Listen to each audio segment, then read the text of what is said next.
Welcome to the BizNation podcast. I'm your host, Kerry Zarb.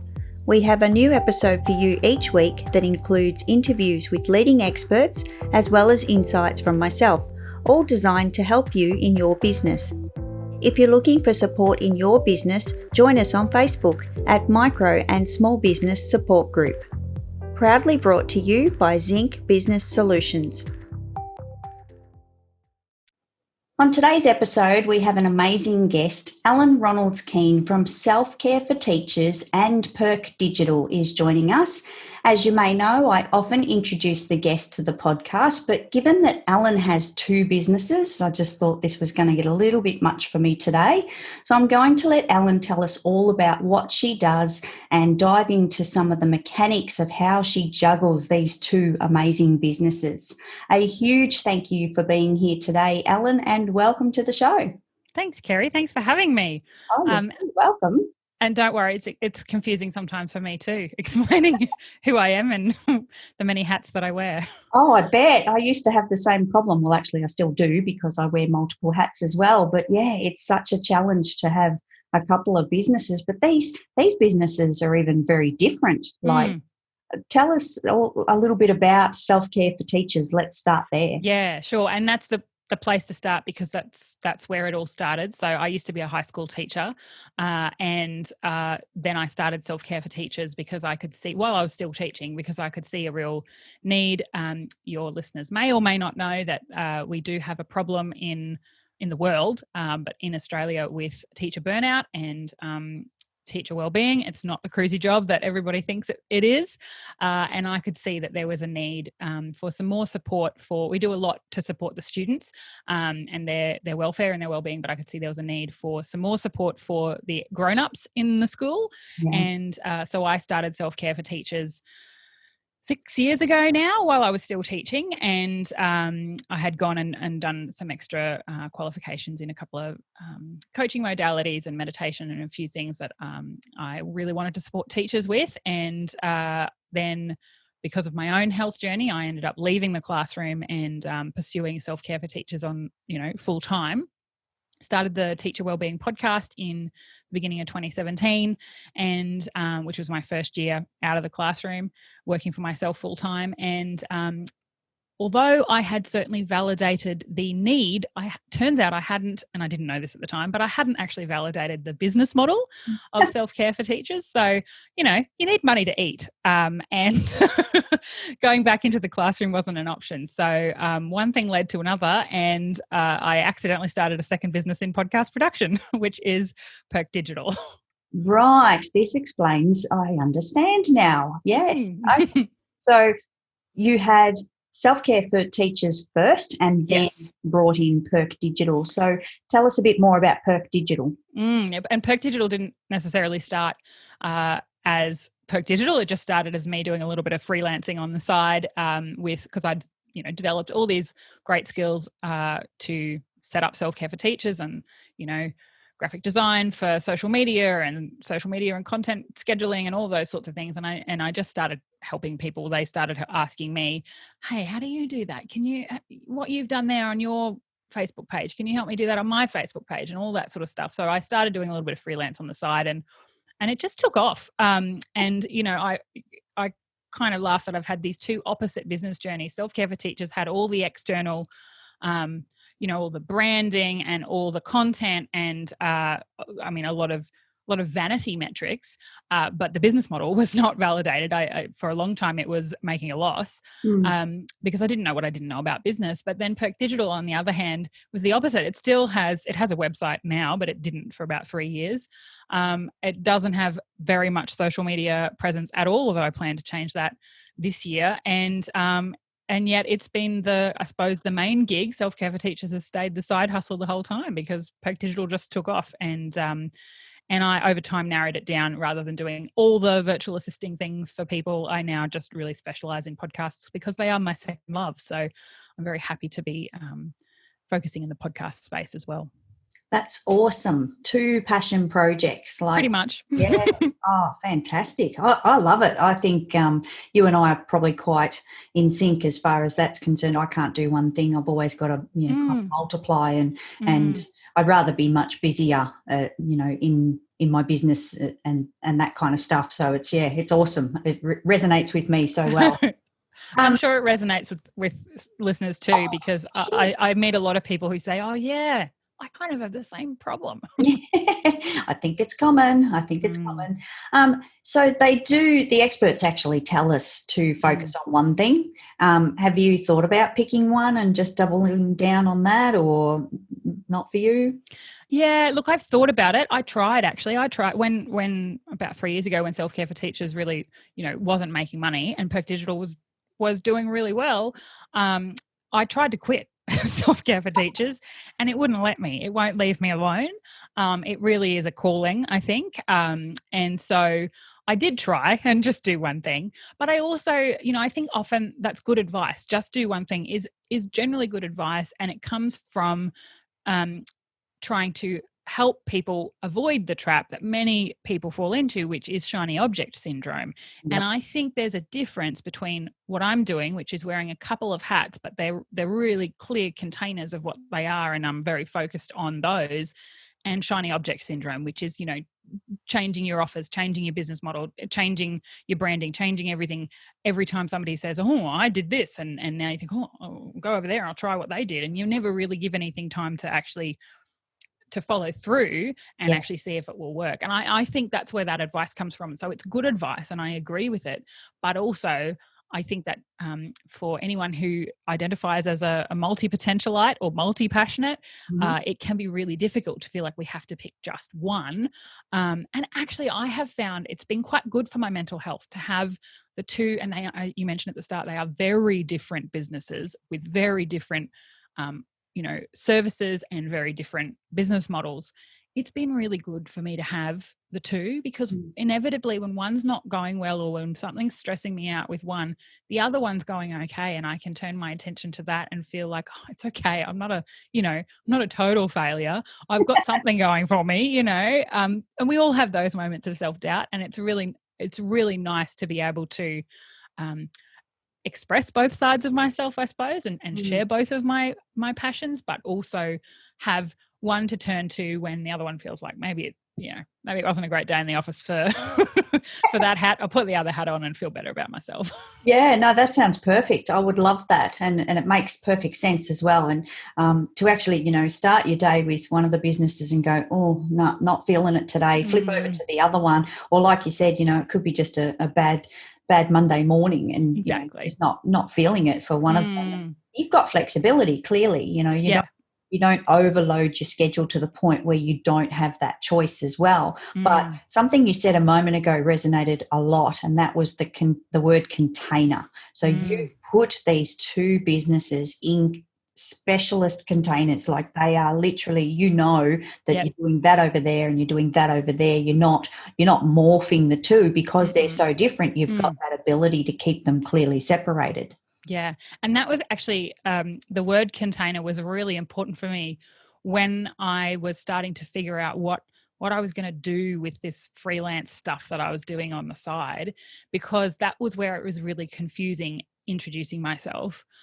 Whereas now that I have these two containers, it's much easier because people understand, well, that's what that is, and that's what that is, and never the twain shall meet. And I mean, they do cross over in terms of me and my interests and my expertise, but it's much easier for other people to understand it with those containers, and it's also much easier for me to set boundaries around them too with those containers. Yeah, exactly. And another question I've got, tools, techniques, like they're so different, these two businesses. So what Mm, tools and techniques do you use, and to make this possible? yeah. How does this happen?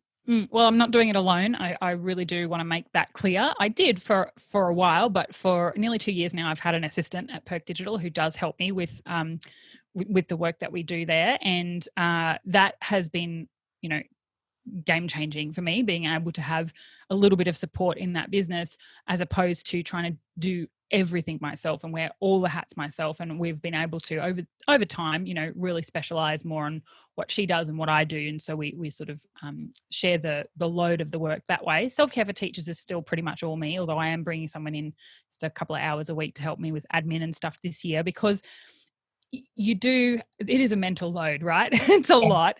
And I do recommend, if you can, outsource what doesn't have to be done by you.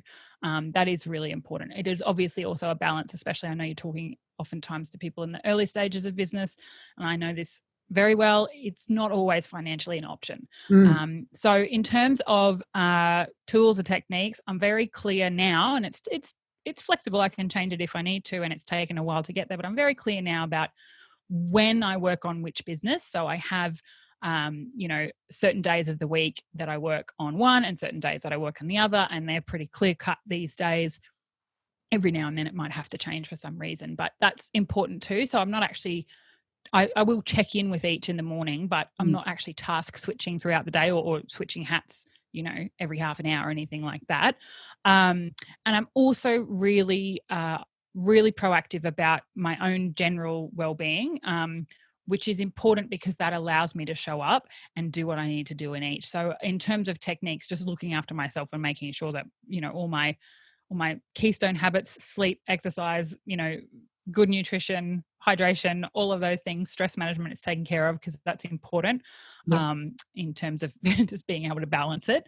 And I also track my work hours, and that has been actually a transformational habit that I have since being a teacher. It's one of the most foundational and most important wellbeing habits that I recommend for all teachers to do. And I know a lot of business owners may track their hours from a billable hours perspective, but I'm not actually talking about it from that reason. I track my hours to help with the work-life balance, to keep in check how many hours are going to each business, each week. With Perk Digital, I obviously am also keeping track of the client work that I'm doing, which is how over the years I cut out some of the services that I didn't want to offer anymore because they just weren't the best choice for me based on that data that I was keeping for myself. I use the app Toggle Track, which is free. And so tracking my hours is actually a technique that I've used to help balance the two, so that if there is it, and there it happens, some weeks is much more heavily in one business than the other.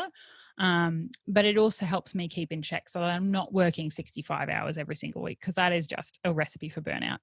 Yeah, couldn't agree more. And just while we're talking about a bit of, your health and your well-being, so you've actually had a couple of situations challenge you along the journey.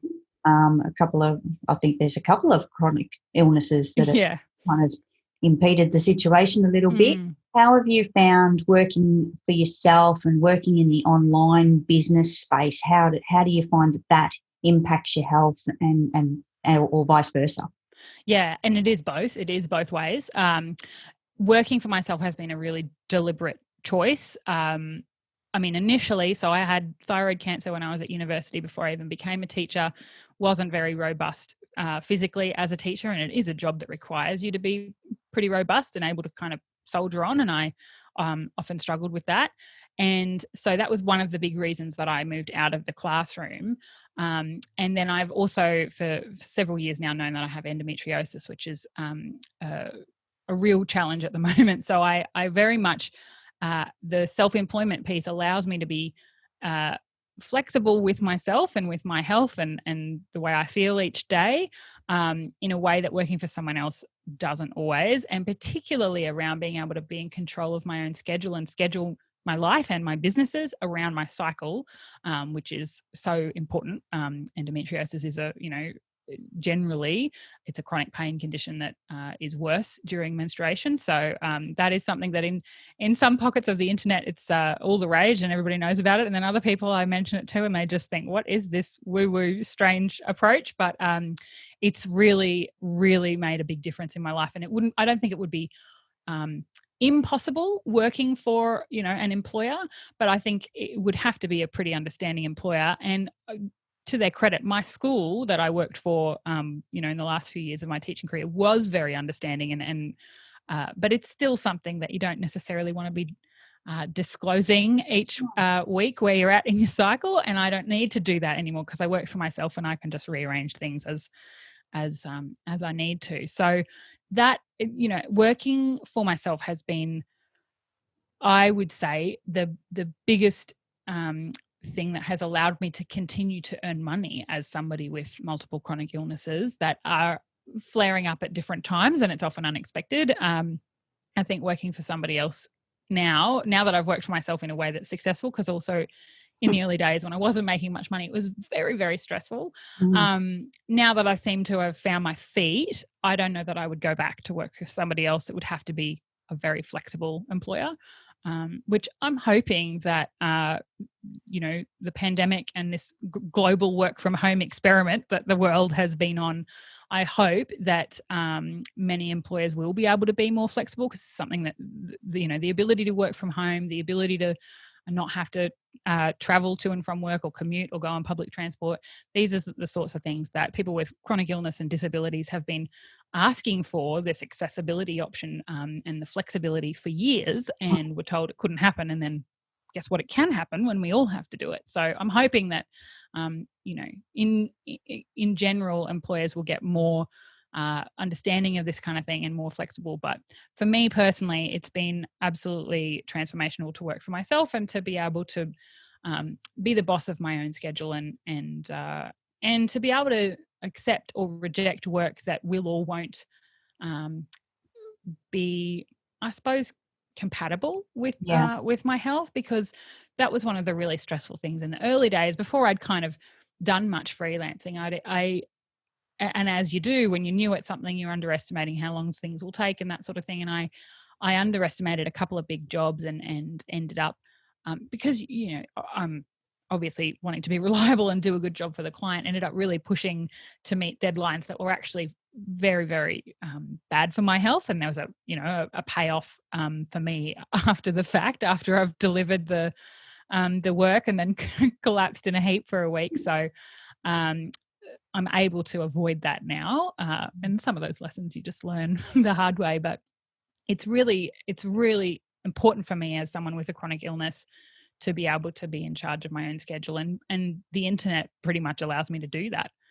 Yeah, I think you've hit a really fantastic topic there. We won't go into the full details of it, but I think we can all agree that the landscape of employees has changed. You and I, we're not employable anymore, by the way. No.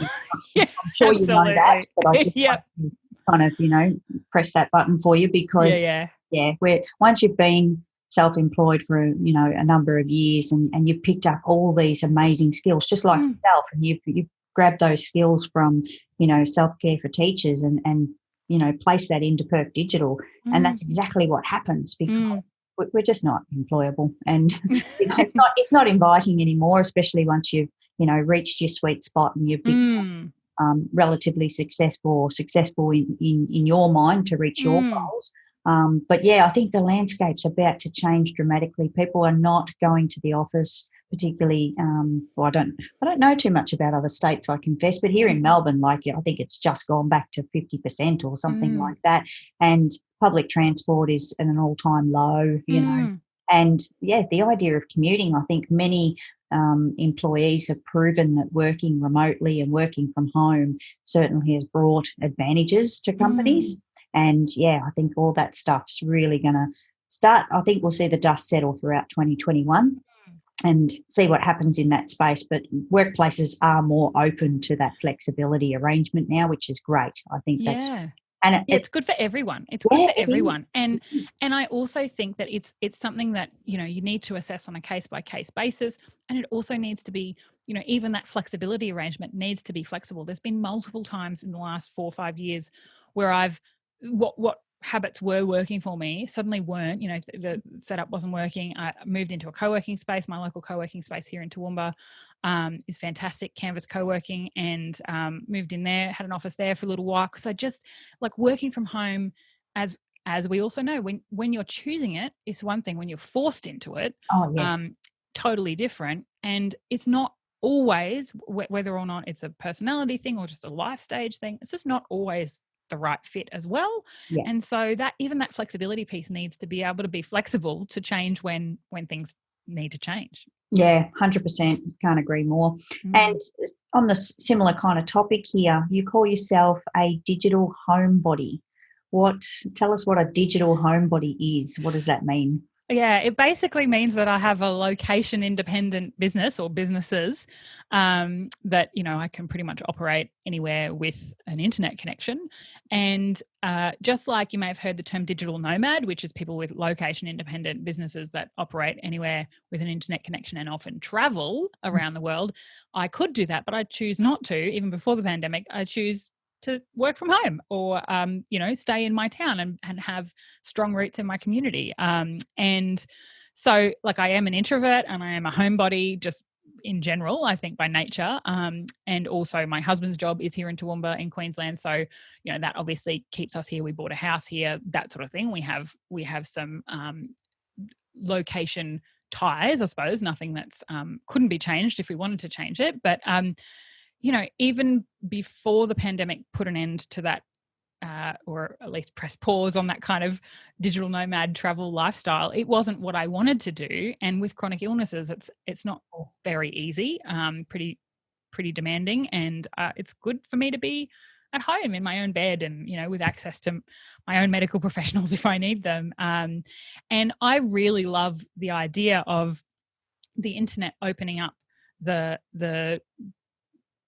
distances. It gets rid of that tyranny of distance. If you have good internet connections, which I realize is not always the case in regional areas in Australia.